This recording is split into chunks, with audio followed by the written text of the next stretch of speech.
کربلا تاریخ کا دردناک واقعہ ہے۔ یہ اقتدار کی جنگ نہیں تھی، اقدار کی جنگ تھی۔ دو شخصیتوں کی لڑائی نہیں تھی، دو نظریات کا ٹکراؤ تھا۔ یہ حق اور باطل کا معرکہ تھا۔ یزید ظلم کا استعارہ ہے، حسین ابن علی امن کی علامت ہے۔ یزید جبر کا پتلا ہے، حسین صبر کا پیکر ہے۔ یزید اپنی بدطینت فطرت اور اپنی طبع ناہموار کے باعث دنیا پر ذلت و رسوائی، ظلم، جبر، جور و زیادتی کی علامت بن کے ابھرا، اور حسین ابن علی رضی اللہ تعالی عنہ حق و صداقت کا نشان بن کے ابھرا۔ کربلا کے تپتے ہوئے ریگزار میں حسینی اور یزیدی دو کردار سامنے آتے ہیں۔ اقبال نے کہا تھا، موسیٰ و فرعون و شبیر و یزید، ایند و قوت از حیات آید پدید،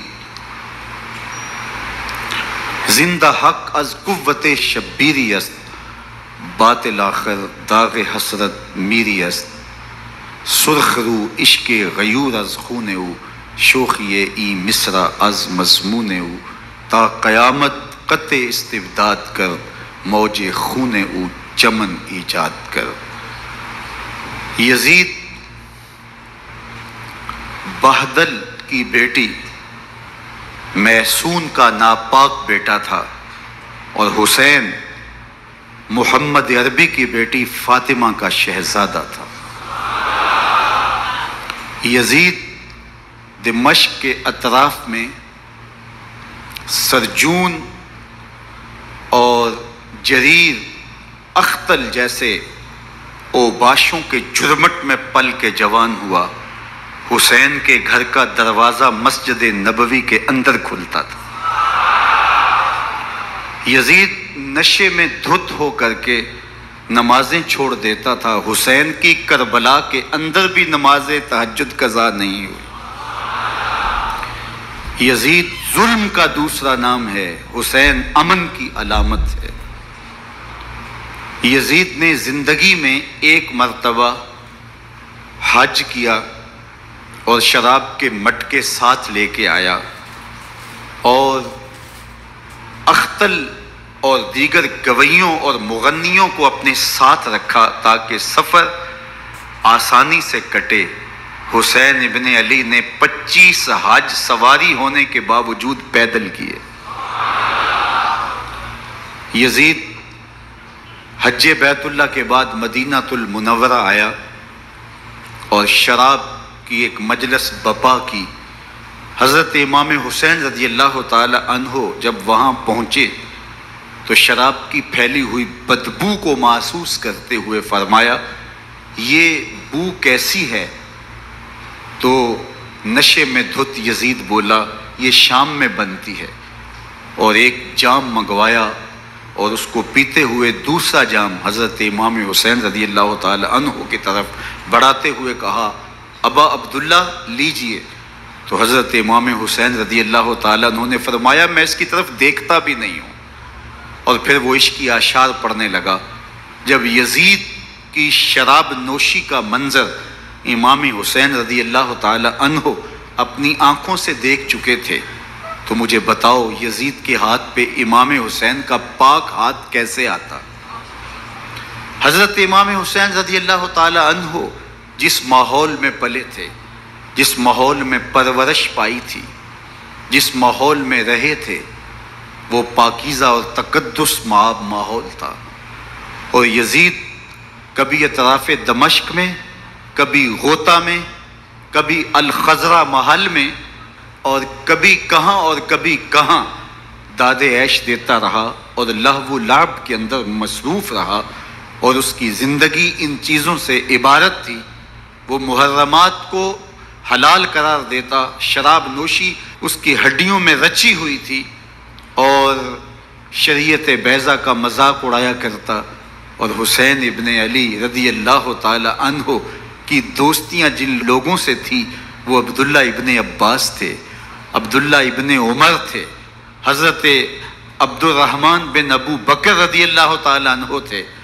یزید تو جوا کھیلتا رہا، یزید تو قمار بازی کرتا رہا، یزید تو شراب نوشی کرتا رہا، اور حسین ابن علی مسجد نبوی کے منبر میں حضور کے پہلوؤں میں بیٹھتے رہے۔ زمانے نے وہ منظر دیکھا کہ سرخ رنگ کے جوڑے پہنے ہوئے حسنین کریمین حجرہ فاطمہ سے نکلتے ہیں، کم عمری کی وجہ سے کبھی گرتے ہیں کبھی سنبھلتے ہیں، اور آقا کریم خطبہ ارشاد کر رہے ہیں، خطبہ چھوڑ کے حضور نے شہزادوں کو اٹھا لیا۔ وہ منظر بھی زمانے نے دیکھا۔ حضرت عبداللہ بن شداد کہتے ہیں کہ حضور سجدے میں تھے اور سجدہ اتنا طویل ہو گیا، ہمیں لگا یا تو وحی کا نزول ہو رہا ہے یا پھر اللہ کا حکم آ گیا اور اللہ کے محبوب کی روح قبض کر لی گئی۔ لیکن میں نے جب نظریں اٹھا کے ننکیوں سے دیکھا تو کیا منظر تھا کہ حسین ابن علی حضور کی پشت پہ بیٹھے ہوئے اور میرے آقا سجدے کو طول دے رہے ہیں۔ اللہ اکبر! حسین کے لیے پیغمبر کے سجدوں کو طول دیا جا رہا ہے۔ حسین ابن علی کبھی منبر پہ حضور کی اطراف میں بیٹھتے ہیں، وہ منظر بھی دنیا نے دیکھا کہ حضور کے مبارک کندھوں پر حسین ابن علی بیٹھے ہیں اور حضور کی زلفوں کو پکڑا ہوا ہے۔ تو حضرت عمر رضی اللہ تعالیٰ عنہ دیکھ کے کہتے ہیں واہ واہ کیسی سواری میسر آئی حسین ابن علی کو۔ تو میرے آقا مسکرا کے کہتے ہیں عمر سواری دیکھتے ہو سوار بھی تو دیکھو۔ اللہ اکبر! حضرت اسامہ بن زید بن حارثہ رضی اللہ تعالیٰ عنہ فرماتے ہیں رات کا ایک پہر گزر گیا اور مجھے حضور سے کوئی کام تھا، میں آقا کریم کی خدمت میں حاضر ہوا، در دولت پہ دستک دی، حضور تشریف لائے تو چادر اوڑی تھی، بکل کی ہوئی تھی میرے حضور نے، تو میں نے اپنی حاجت کہی تو حضور نے میری حاجت پوری کر دی۔ لیکن ایک منظر میں نے دیکھا کہ حضور نے جو چادر کی بکل فرمائی تھی اس کے اطراف میں پہلوؤں میں ابھار تھے جس طرح اندر کوئی ہو۔ مجھ سے نہ رہا گیا، میں نے پوچھ لیا، میں نے کہا بندہ نواز چادر کے اندر کیا ہے؟ فَكَشَفَهُ، تو حضور نے چادر کو کھول دیا۔ فَإِذَا الْحَسَنُ وَالْحُسَيْنُ عَلَىٰ وَرِكَيْهِ، تو کہتے ہیں میں نے اپنی آنکھوں سے دیکھا ایک پہلو سے امام حسین لپٹے ہوئے تھے، ایک پہلو سے امام حسن لپٹے ہوئے تھے۔ فرمایا یہ میرے بیٹے ہیں، یہ میری بیٹی کے بیٹے ہیں، اے اللہ میں ان سے پیار کرتا ہوں، تو بھی ان سے پیار کر، جو ان سے پیار کرے اس سے بھی پیار کر۔ ان کی محبت کا درس دیا، ان کے پیار کا سبق پڑھایا، کہا ان سے پیار کرنے والا میرے سے پیار کرنے والا ہے، ان سے بغض رکھنے والا میرے سے بغض رکھنے والا ہے۔ ان کی تکلیف حضور کو بے چین کر دیتی تھی۔ حضرت سیدہ فاطمہ الزہرا رضی اللہ تعالی عنہ کے گھر کے قریب سے گزرے تو حضرت امام حسین کے رونے کی آواز آ رہی تھی، تو آقا کریم علیہ السلام نے فرمایا کہ فاطمہ حسین کو چپ کرواؤ، الا تعلمی ان بقاءہ یوزینی، تو جانتی نہیں حسین کا رونا مجھے دکھ دیتا ہے۔ حسین ابن علی کو حضور رونے نہیں دیتے تھے، ان کو دکھی نہیں ہونے دیتے تھے، کیونکہ رسول اللہ صلی اللہ علیہ وسلم جانتے تھے کہ یہ کتنے دکھ سہے گا، کتنی تکلیفوں سے گزرے گا اور کتنے مصائب سہے گا۔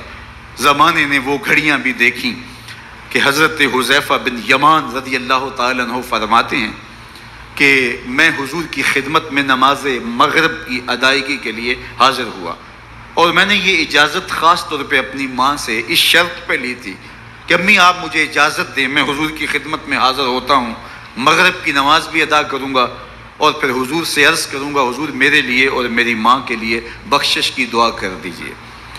ماں نے اس شرط پہ اجازت دے دی اور میں حضور کی خدمت میں آ گیا، نماز مغرب ادا کی، سلام پھرا تو میرے دل میں آرزو تھی میں حضور سے عرض کروں حضور میرے لیے اور میری ماں کے لیے مغفرت کی بخشش کی دعا کر دیں، لیکن حضور عبادات میں ذکر میں نوافل میں ایسے مشغول ہوئے کہ میں آرزو رکھنے کے باوجود بھی عرض نہ کر سکا۔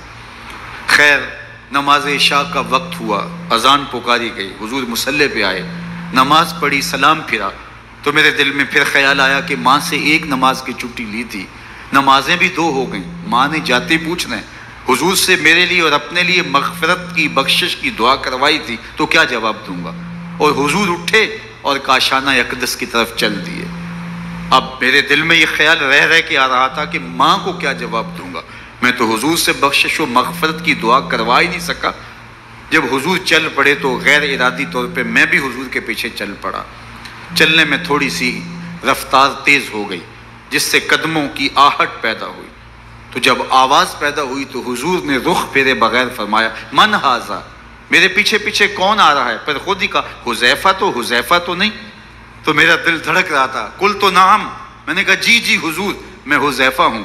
فرمایا ما حاجتک غفر اللہ لک ولامک، کیا کام ہے؟ اللہ تجھے بھی بخش دے، تیری ماں کو بھی بخش دے۔ اب جو کام تھا وہ جنبش لب سے پہلے ہی ہو گیا، یہاں تو لفظوں کا سہارا بھی نہیں لینا پڑتا، وہ بند لبوں کی بولیاں بھی سنتے ہیں۔ اقبال بولا ہے فروغت صبح آثار و دہور، چشم تو بی نندائے ما فی الصدور، تیری نظر تو سینوں کے چھپے راز بھی دیکھتی۔ تو کہا ما حاجتوں کا غفر اللہ لک ولامک، اللہ تجھے بخش دے، تیری ماں کی بھی مغفرت کر دے، کیا کام ہے؟ اب جو کام تھا وہ تو ہو گیا۔ تو میرے حضور نے ارشاد فرمایا حذیفہ سنو، ابھی ایک فرشتہ آیا ہے جو اس سے قبل دھرتی پر پہلے کبھی نہیں آیا، آج پہلی مرتبہ اللہ سے اجازت لے کے 2 کام کرنے آیا ہے، ایک تو مجھے سلام کرنے آیا ہے اور دوسرا خوشخبری دینے آیا ہے کہ آپ کی بیٹی فاطمہ جنتی عورتوں کی سردار ہے اور حسن اور حسین جنتی جوانوں کے سردار۔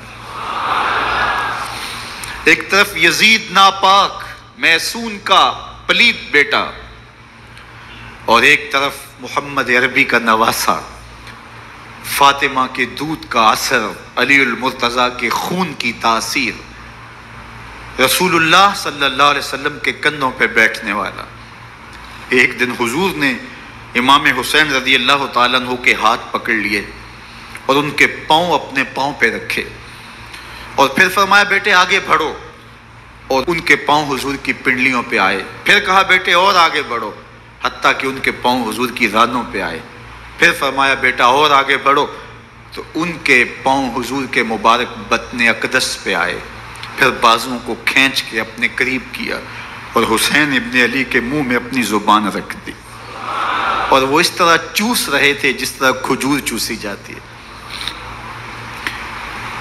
تو اللہ کے محبوب علیہ السلام نے حسین ابن علی کو اپنی زبان کا لعاب دہن دے کر کے، وہ شیر رحمت دے کر کے، وہ کوثر و تسلیم سے پاکیزہ تر آب رحمت عطا کر کے ان کی ہمیشہ کے لیے پیاس بجھا دی، تاکہ کل کربلا کے تپتے ہوئے ریگزار میں حسین ابن علی کو پیاس کی شدت تنگ نہ کرے اور پائے استقلال میں لغزش نہ آنے پائے۔ ان نازوں سے پالے ہوئے حسین کو، ان محبتوں سے پالے ہوئے حسین ابن علی کو امتحان بھی اتنے بڑے درپیش تھے۔ یاری تیری سونا پر ازمیشاں تیریاں اگ، سونا پرکھیا جامدہ ہے نال اگاں دے لگ۔ جتنا بڑا شخص ہوتا ہے اتنی آزمائشیں بھی بڑی ہوتی ہیں۔ پیغمبر رحمت کی آغوش میں کھیلنے والا، حجرہ فاطمہ کا جانشین، مصلی رسول کا وارث، منبر رسول صلی اللہ علیہ وآلہ وسلم پر حضور کے مبارک پہلو اور گود میں بیٹھنے والا حسین، حضور کی زبان چوسنے والا حسین، حضور کے کندھوں پہ سواری کرنے والا حسین، آقا کریم علیہ الصلوۃ والسلام کے مبارک سجدے کی حالت کے اندر حضور کی پشت پہ کھیلنے والا حسین، جس حسین کا دروازہ مسجد نبوی کے اندر کھلتا تھا اور یزید کی کرتوتوں کے چشم دید گواہ تھے۔ یزید جب تخت نشین ہوتا ہے تو اسے یہ فکر ہوتی ہے کہ امام حسین، عبداللہ بن زبیر، عبداللہ بن عمر، عبداللہ ابن عباس، یہ میری بیعت کریں. اور وہ ولید بن عقبہ کو لکھتا ہے کہ ہر صورت میں ان کی بیعت لو، اور اگر بیعت نہ دیں تو سختی کرو. حضرت امام حسین رضی اللہ تعالی عنہ کو بلاوا آتا ہے کہ آپ کو دارالامارت میں گورنر ہاؤس میں بلایا جا رہا ہے. ولید بن عقبہ کا پیغام آپ کو پہنچتا ہے. آپ اس وقت فرماتے ہیں کہ اس وقت جو پیغام پہنچا ہے وہ کسی خطرے سے خالی نہیں ہے. تو کچھ سواروں کو ساتھ لیا، کہا تم دارالامارت کے باہر کھڑے رہنا، اگر میری آواز بلند ہوئی تو اندر آ جانا، ورنہ تم انتظار کرنا. آپ اندر گئے. ولید بن عقبہ نے مروان کو بھی بلایا تھا. مروان بن حکم یہ گورنر مدینہ ولید سے پہلے رہ چکا ہے، تو اس نے مشورہ دیا کہ سختی کی جائے. خیر ولید بن عقبہ نے کہا کہ یہ خط ہے، حضرت امیر معاویہ کا انتقال ہو گیا اور یزید تخت نشین ہوا ہے، لہٰذا وہ آپ سے بیعت کا مطالبہ کرتا ہے. تو حضرت امام حسین رضی اللہ تعالیٰ عنہ نے فرمایا کہ میرے جیسا شخص یوں چھپ کے بیعت نہیں کر سکتا. اور آپ واپس پلٹے. مروان بن حکم نے ولید بن عقبہ کو کہا کہ یہ موقع ہے جانے نہ دیا جائے، اگر یہ نکل گئے تو دوبارہ تم قابو نہیں پا سکو گے اور انہیں یہیں قتل کر دیا جائے. حضرت امام حسین رضی اللہ تعالیٰ عنہ نے یہ بات سن لی. کہتے ہیں حضرت امام حسین انہی قدموں کے بل واپس پلٹے اور مروان بن حکم سے مخاطب ہو کے کہا، مروان کیا بول رہا ہے؟ وہ خاموش ہو گیا. فرمایا تو جانتا نہیں ہم کون ہیں؟ آنا حسین ابن علی ابن ابی طالب، میں حسین ہوں، میں علی کا بیٹا ہوں. ہمارے گھر میں قرآن اترتا رہا ہے، وحی کا نزول ہوتا رہا ہے، اور یزید فاسق ہے، فاجر ہے، مسلمانوں کا قاتل ہے اور شرابی ہے. میں ڈنکے کی چوٹ پہ یزید کی بیعت سے انکار کرتا ہوں.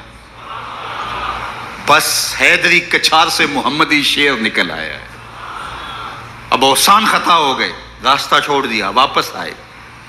سیدہ زینب سے ملے، کہا مدینے کو چھوڑنا پڑے گا.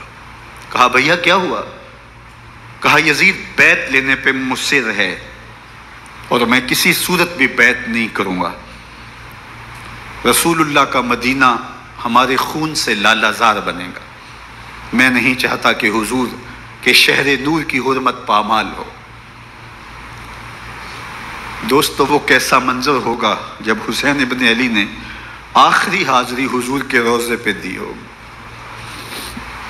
حاجی یا معتمر 10 دن کے لیے، 8 دن کے لیے، 20 دن کے لیے مدینہ المنورہ عارضی سکونت اختیار کرتا ہے اور حضور کے روضہ انور سے، اس شہر نور سے، ان گلیوں سے، ان بام و در سے ایسا مانوس ہو جاتا ہے کہ جب واپس پلٹ رہا ہوتا ہے ان دعاؤں کے ساتھ کہ دوبارہ آنا بھی نصیب ہو، اور اسے لگتا ہے کہ میں دوبارہ بھی بلایا جاؤں گا، لیکن اس کے باوجود شہر حبیب چھوڑنا قیامت سے کم نہیں ہوتا. اعظم چشتی مرحوم آخری بار جب حضور کے روضہ انور پہ گئے تو بیمار تھے، ویل چیئر پہ تھے.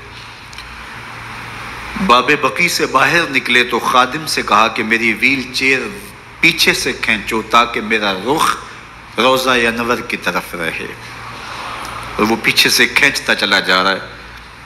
اور جب باب مکہ سے پیچھے جنت البقیع کے قریب سے گنبد خضرا نگاہوں سے اوجل ہونے لگا تو اعظم چشتی مرحوم نے کہا، جان بدن سے نکلتی ہے اعظم، جان بدن سے نکلتی ہے اعظم، کوئی آسان ہے مدینے سے جدا ہونا، کوئی آسان ہے مدینے سے جدا ہونا. یہ اس شخص کی کہانی ہے جو 10 دن، 5 دن، مہینہ، 2 ماہ وہاں رہتا ہے اور پھر اس شہر کو چھوڑ کے آنا اس کے لیے آسان نہیں ہوتا. اور مجھے بتاؤ کہ حسین جو پیدا مدینے میں ہوا، جس کے گھر کا دروازہ مسجد نبوی کے اندر کھلتا تھا، جو مسجد نبوی کے اندر پرورش پا کے جوان ہوتا ہے اور مدینے کی گلیوں میں کھیلتا رہا، اس حسین ابن علی کے لیے مدینہ چھوڑنا، اور پھر وہ اس بات کا علم اور شعور رکھتے تھے کہ یہ آخری بار حضور کے در پہ حاضری ہے، دوبارہ اس شہر نور میں نہیں آ سکوں گا، تو کیا قیامت ہوگی اور کیا منظر ہوگا۔ محمد بن حنفیہ کے علاوہ خاندان نبوت کے جتنے لوگ تھے ان سب نے شہر مدینہ کو الوداع کہا، اور رات کے موقع میں مدینہ المنورہ کو، مسجد نبوی کو چھوڑ کر کے مکہ کی جانب عازم سفر ہوئے۔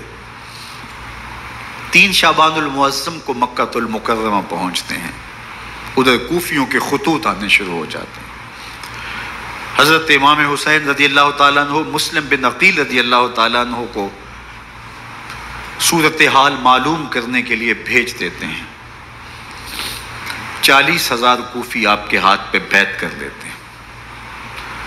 ادھر 25 پیدل حج کرنے والے حضرت امام حسین 8 ذی الحج کو احرام باندھتے ہیں، لیکن آپ کو پتہ چلتا ہے کہ حاجیوں کے روپ میں قاتل چھپا دیے گئے، تو آپ اس احرام کو حج کی بجائے عمرے میں بدلتے ہیں اور کوفے کی جانب عازم سفر ہوتے ہیں۔ کائنات والو، ذرا سینے پہ ہاتھ رکھ کے دیکھو کہ یہ کتنا مشکل مرحلہ تھا۔ اس دین کی آبرو کو بچانے کے لیے حضرت امام حسین رضی اللہ تعالیٰ عنہ نے کتنا بڑا قدم اٹھایا۔ آپ کے بہیخہ، دوست، احباب عبداللہ بن عمر یہ سارے روکتے ہیں۔ عبداللہ بن عباس کہتے ہیں حضرت نہ جائیے، الکوفی لا یوفی، کوفی کبھی وفا نہیں کرتے، آپ کے والد کو وہاں شہید کیا گیا، لیکن آپ ایک فرض کو نبھانے جا رہے ہیں۔ میرے غم گسارو، میرے مہربانوں، نہ روکو مجھ کو جانے دو، مجھے نانے کے دی کی ڈوبتی کشتی بچانے دو، میں جاتا ہوں کہ دنیا پر وفا کا نام رہ جائے، میں رہوں نہ رہوں پر عظمت اسلام رہ جائے۔ میں نہیں جاتا تو نبی کے گھر کی آن جاتی ہے، میں نہیں جاتا تو نبی کے گھر کی آن جاتی ہے، تمہارا دین جاتا ہے، میری غیرت ایمان جاتی ہے۔ حضرت امام حسین یہاں سے چلتے ہیں، ابھی راستے میں ہی پہنچتے ہیں کہ یہ خبر آتی ہے کہ کوفے والوں نے بے وفائی کر دی، حضرت مسلم بن عقیل رضی اللہ تعالیٰ عنہ کو شہید کر دیا گیا، نعمان بن بشیر معزول کر دیے گئے، ابن مرجانہ ابن زیاد وہاں متعین کر دیا گیا جو سخت گیر شخص تھا، اور اس نے لوگوں کو ڈرایا، دمکایا، اور کوفے کے لوگوں کے دل بدل گئے اور وہ بیعتیں توڑنے لگے۔ وہ منظر مسجد کوفہ کا کتنا دل گداز تھا، جب امام نماز کے لیے کھڑے ہوئے تو 40,000 لوگ آپ کے پیچھے تھا۔ جب سلام پھیرا اور امام نے دیکھا کہ پیچھے لوگ نہیں ہیں، پھر لوگوں نے اپنے دروازے بھی بند کر لیے۔ رات کی تنہائیاں ہیں اور حضرت مسلم بن عقیل کو کوئی پناہ دینے والا نہیں ہے، لوگوں نے دروازے بند کر لیے کہ کہیں ہمارے گھر میں نہ آ جائیں اور ہم مشقت اور حکومتی تشدد کا شکار نہ ہوں۔ کتنا دردناک لمحہ ہے حضرت مسلم بن عقیل رضی اللہ تعالیٰ عنہ پہ، اور پھر حضرت مسلم بن عقیل بے دردی سے شہید کر دیے جاتے ہیں۔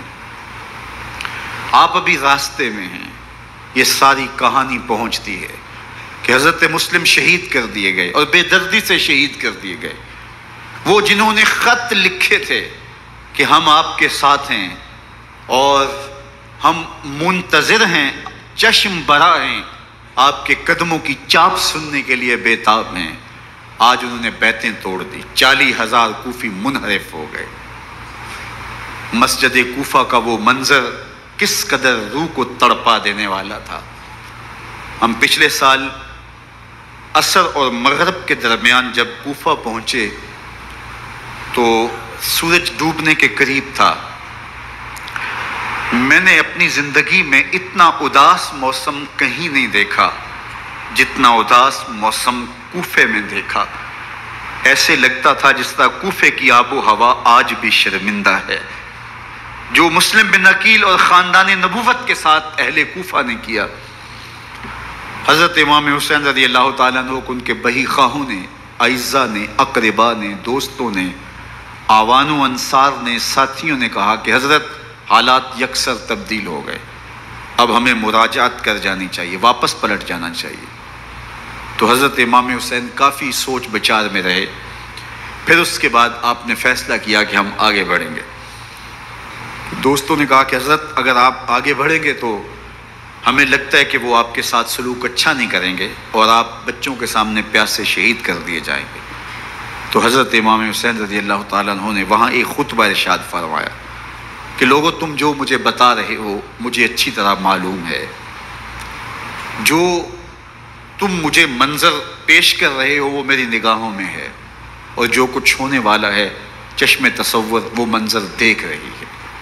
چونکہ حضرت امام حسین رضی اللہ تعالیٰ عنہ کی شہادت کی خبر حضرت امام حسین کے پیدا ہوتے ہی خاندان نبوت میں عام تھی۔ حضور علیہ الصلوۃ والسلام کو یہ بات جبریل امین نے آ کے بتائی تھی جب حسین ابن علی کے ساتھ حضور محبت کا اظہار کر رہے تھے، تو یہ جبریل امین نے آ کے کہا تھا حضور آپ کا یہ بیٹا ارض طف میں شہید کر دیا جائے گا، اور کربلا کی مٹی لا کے حضور کو دی اور ام سلمہ کو حضور نے عطا کر دی۔ حضرت ام سلمہ کہتی ہیں کہ ایک دن میں سوئی تو خواب دیکھا کہ حضور کے مبارک بال بکھرے ہوئے ہیں اور سخت پریشان ہیں، تو میں نے کہا کہ حضور آپ کی یہ کیا حالت ہے؟ وَبِيَدِهِ قَارُورَةٌ، اور حضور کے ہاتھ میں ایک شیشی ہے، فِيهَا دَمٌ، جس کے اندر خون ہے۔ تو میں نے کہا حضور یہ کیا؟ فرمایا میں قتل گاہ حسین سے آ